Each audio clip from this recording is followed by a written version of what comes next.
अस्सलामु अलैकुम वरहमतुल्लाह। दोस्तों, अपना अगला टॉपिक है मिर्जा गालिब साहब है कोई उम्मीद बर नहीं आती। ये गजल वाला टॉपिक आपके सिलेबस में है। पहले हम मिर्जा गालिब की सवाने हयात के बारे में पढ़ेंगे, उसके बाद आपको ये गजल पढ़ाई जाएगी। इसके इंपॉर्टेंट जो फैक्ट हैं वो आपको बता दिए जाएंगे। कई बार क्या होता है कि शेर में दो लाइन आ जाती है गजल की, ये किसकी गजल है, ये इस तरह एग्जाम में पूछ लिया जाता है। तो आइए पढ़ते हैं बिना किसी टाइम खर्च किए। देखिए, ये जो मिर्जा गालिब साहब की गजल है कोई उम्मीद बर नहीं आती, ये वाली सिर्फ के एतबार से गजल है और राइटर मिर्जा गालिब हैं। मिर्जा गालिब साहब की पैदाइश अक्सर आप जानते हैं, बहुत सारे फैक्ट मिर्जा गालिब के बारे में कि सन 1797 में पैदा हुए थे अकबराबाद यानी आगरा में, तो आजकल आगरा कहा जाता है। कई चीज अगर रिपीट होने वाली हो जिनको आप पढ़ चुके हो, फिर भी आपको देखना चाहिए कि कोई नई चीज मिले या आपका रिवीजन भी हो जाए। ठीक है, मिर्जा गालिब साहब की पैदाइश 1797 में अकबराबाद में। मिर्जा गालिब साहब का अगर पूरा नाम की बात की जाए तो इनका पूरा नाम है मिर्जा असदुल्ला खां, तखल्लुस है इनका गालिब। ठीक है, गालिब इनका क्या है, तखल्लुस है। वैसे गालिब से पहले इनका तखल्लुस था असद।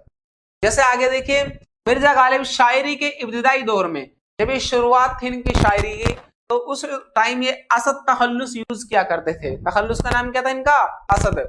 जैसे मोइन अहसन जज्बी का जो इब्तिदाई तखल्लुस है वो है मलाल, बाद में उन्होंने तखल्लुस यूज किया। ठीक है, मिर्जा गालिब के वालिद का नाम मिर्जा अब्दुल्ला बेग और वालिदा का नाम इज्जतुन्निसा बेगम है।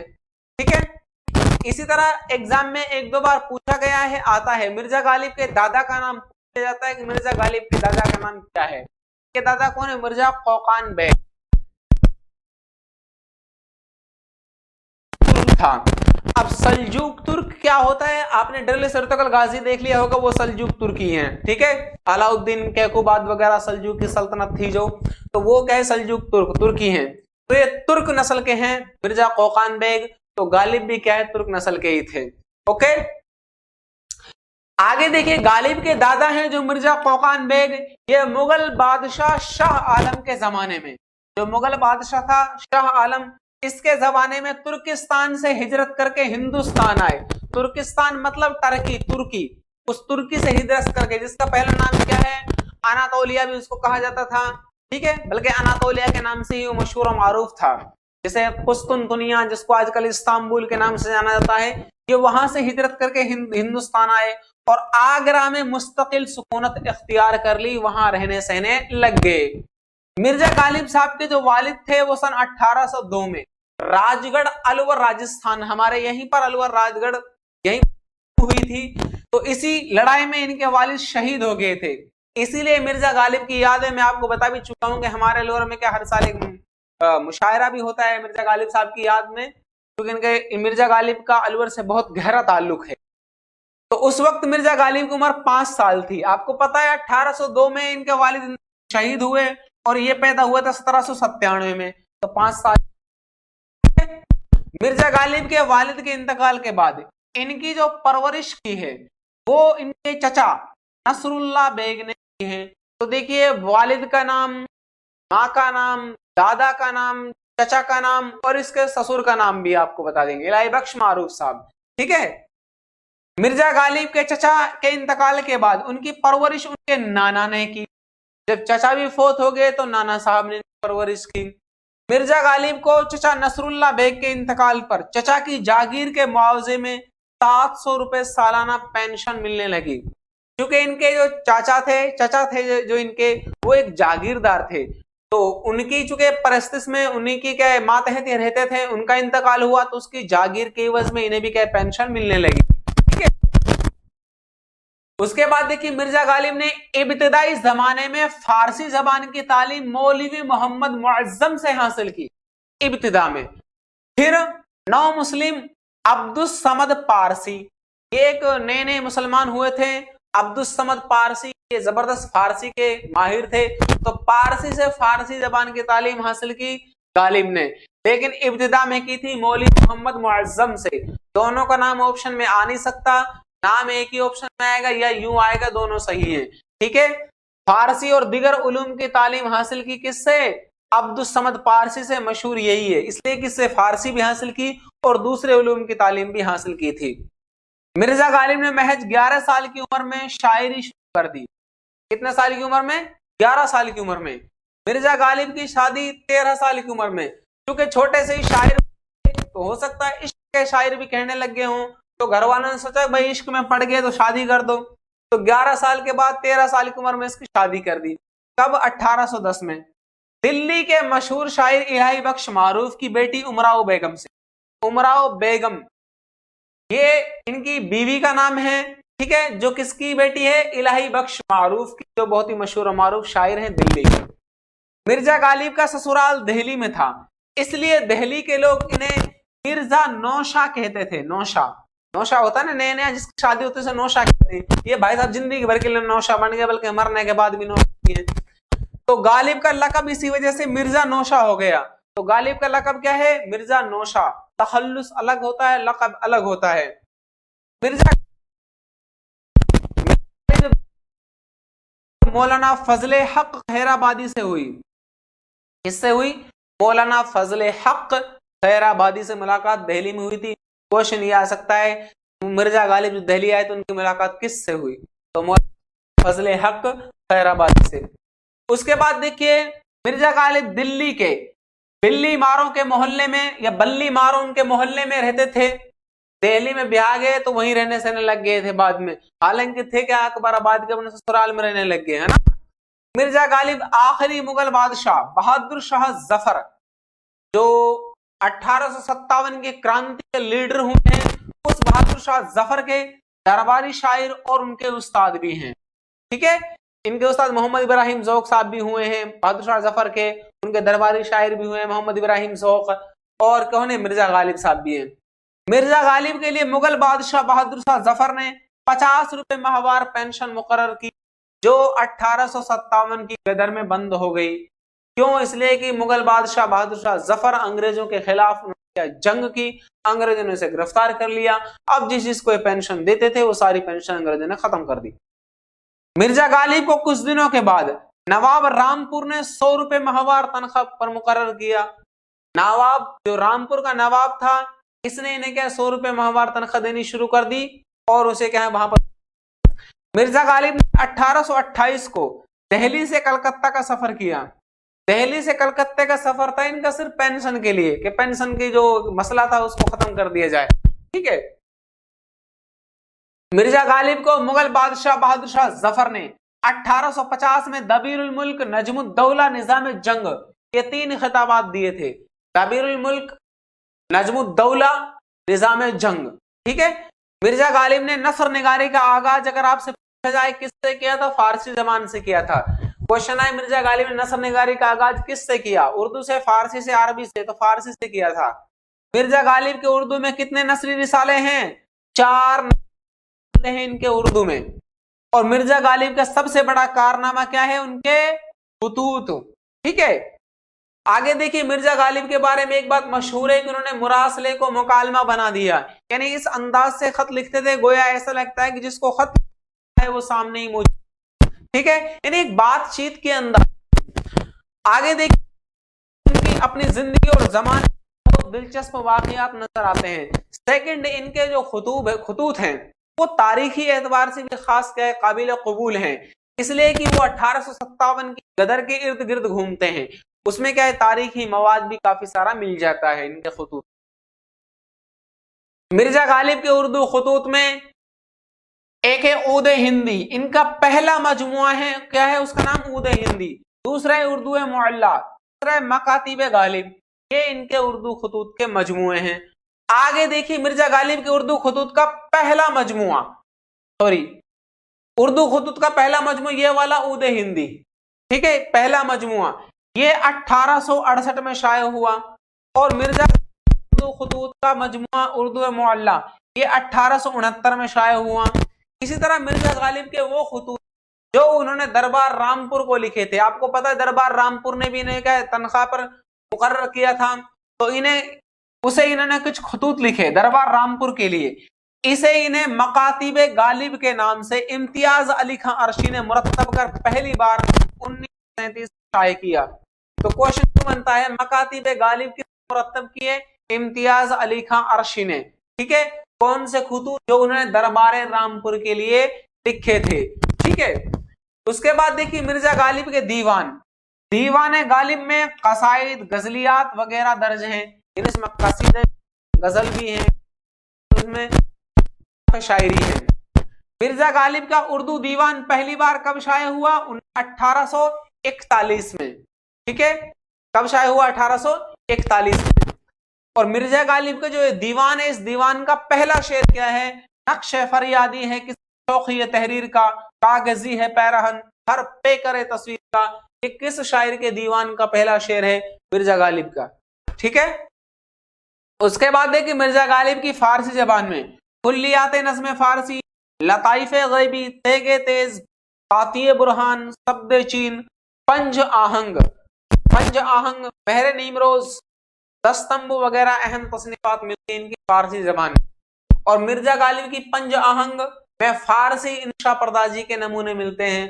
क्वेश्चन यू आए मिर्जा गालिब की किस किताब में फारसी इंशा पर्दाजी के नमूने मिलते हैं? तो जवाब एक ही होगा, पंज आहंग के अंदर। क्लियर है यहां तक? आगे देखिए, मिर्जा गालिब ने 15 खतूत रकात गालिब के नाम से जमा किए। अपनी फारसी किताब पंज आहंग से लिए गए हैं। वो इन्होंने अपनी जो फारसी किताब है पंज आहंग, उसमें से 15 खतूत को लिया और उसे रकात गालिब के नाम से जमा किया। मिर्जा गालिब ने महरे नीमरोज में अमीर तैमूर लंग से मुगल बादशाह हुमायूं, आपको पता है अमीर तैमूर लंग वही है जिन्होंने सन 1398 पर इंडिया पर क्या आक्रमण किया था। ठीक है, तैमूर बादशाह, यह लंगड़ा था, फारसी में लंगड़े कहते हैं। बहरहाल इतना भी लंगड़ा नहीं था, एक बादशाह था। बहरहाल ये कहा जाता है इसके बारे में कि टांग से कमजोर था, लेकिन फिर भी बहुत जबरदस्त बादशाह था। तो अमीर तैमूर लंग और मुगल बादशाह हुमायूं, इस हुमायूं का जमाना कब से कब तक है? आपको पता है 1555 तक है ना। 1555 तक हुमायूं का जमाना, चूंकि 1555 मच्छीवाड़ा का युद्ध हुआ था और उस युद्ध के बाद ये क्या दोबारा से मुगल बादशाह बन गए, फिर उसके बाद इसका इंतकाल ही हो गया था, है ना। अच्छा, 1555 तक का वाकया इसमें बयान किया है इन्होंने।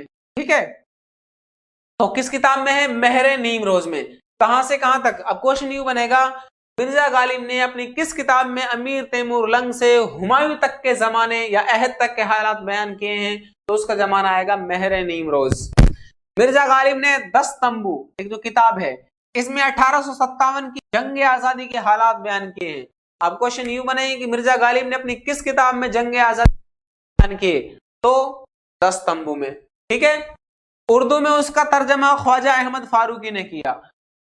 दस्तंबू फारसी जबान में लिखी हुई किताब है, इसका जो उर्दू में आपको तर्जमा आजकल मिल जाता है, इसका तर्जमा ख्वाजा अहमद फारूकी का किया हुआ है।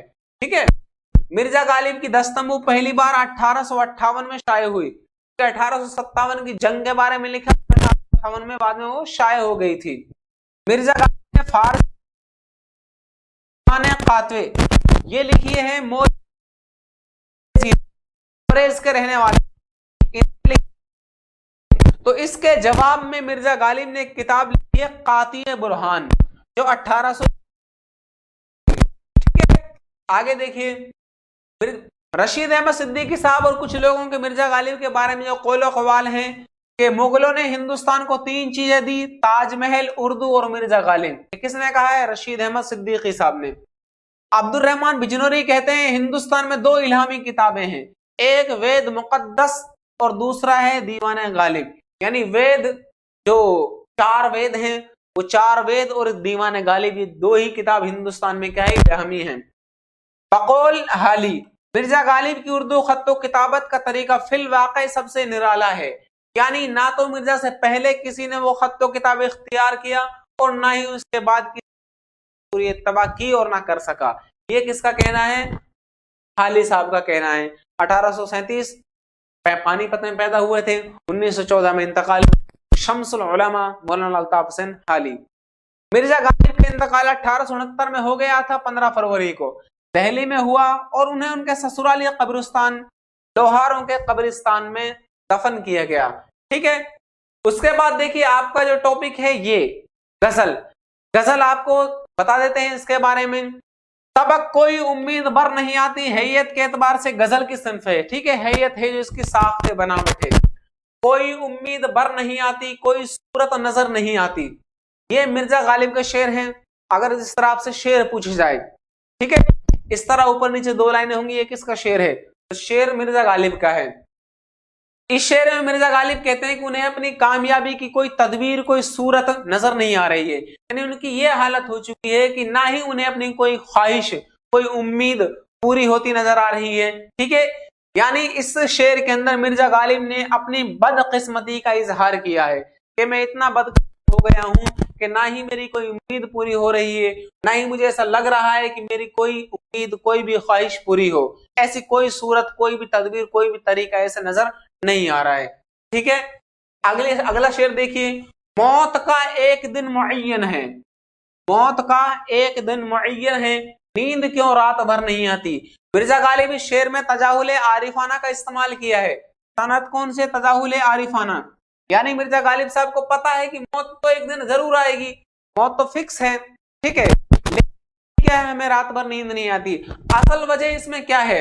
मिर्जा गालिब रात को नींद ना आने की वजह मौत को नहीं, बल्कि अपने महबूब की मुलाकात को बताते हैं और उसकी याद को बता रहा है कि हमें पता है कि हमारे महबूब से हमारी मुलाकात क्या है, होगी, जरूर होगी किसी न किसी दिन। फिर भी क्या है, हम उसकी यादों में इतने खोए रहते हैं कि हम क्या रात रात भर उसकी याद में नहीं सो पाते। ठीक है, अच्छा, मुख्तसरन शेर का मफहूम यह है कि मौत बरहक है, फिर भी इंसान को मौत की फिक्र रहती है। ठीक है, अगर हम इसको शॉर्ट यूं लिया जाए तो फिर भी यही है। एक शेर जो होता है, शेर को कहीं भी फिट किया जा सकता है। आप उसको अच्छे मतलब में फिट कर सकते हैं, उसको गलत मतलब में फिट कर सकते हैं, लेकिन यहाँ गालिब का मतलब क्या है? यही है कि मौत बरहक है, फिर भी इंसान मौत की फिक्र में रहता है। अच्छा, आगे आती थी हाले दिल पे हंसी, अब किसी बात पर नहीं आती। मिर्जा गालिब कहता है कि हमारा दिल जो मोहब्बत में इस कदर जकड़ा हुआ है ना, किसी दूसरे का इश्क में इस कदर जकड़ा हुआ है कि उसकी हालत पर हमें हंसी आती थी, लेकिन अब हालात बदल गए हैं।